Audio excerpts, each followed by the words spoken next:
বীরবল মুর্মু প্রথম শট নিয়েছেন ABS school academy football টিমের পক্ষে এবং গোল পেয়েছেন বীরবল।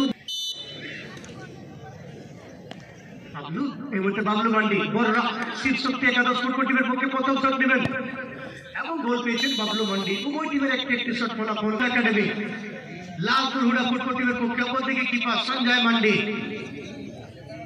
2 নম্বর শট বিশাল বাসকে এবং গোল পেয়েছেন বিশাল বাসকে। কিপার বিনয় টুডু। পাগলু মুর্মু এবং গোল পেয়েছেন পাগলু মুর্মু।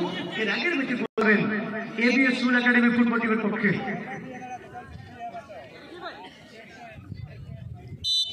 সেরাল সোরেন 3 নম্বর শটটি নেবেন এবিএস স্কুল একাডেমি ফুটবল টিমের পক্ষে। অপরদিকে কিপার সঞ্জয় মান্ডি বড়রা শিব শক্তি একাদশের কিপার এবং এই মুহূর্তে সেরা বড়রা শিব শক্তি একাদশ ফুটবল টিমের পক্ষে 3 নম্বর শট নেওয়ার জন্য ডাক্তার হাসদা এই মুহূর্তে প্রস্তুতি নিচ্ছেন। অপরদিকে কিপার আছেন কান্ত হাসদা। এদিকে ডাক্তার এবং কান্ত থেকে গেলেন শান্ত।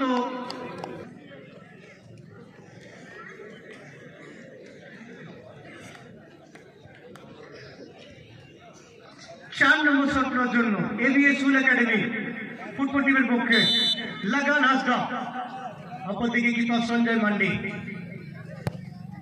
এবং গোল পেয়েছেন লাগান হাসদা। 4 নম্বর শট থেকে গোল 4-3 হয়ে 4 নম্বর শট রবিরাজ মুর্মু বড়রা শিব শক্তি একাদশ ফুটবল টিমের পক্ষে শট নেওয়ার জন্য এসছেন। অপরদিকে কান্ত এবং গোল পেয়েছেন রবিরাজ করেছেন নিজের। 5 নম্বর shot ABS school academy football টিমের পক্ষে সন্দীপ টুডু শট নেওয়ার জন্য প্রস্তুত নিয়েছেন। অপরদিকে কিপারের দায়িত্ব পালন করছেন পাগলু মুর্মু এবং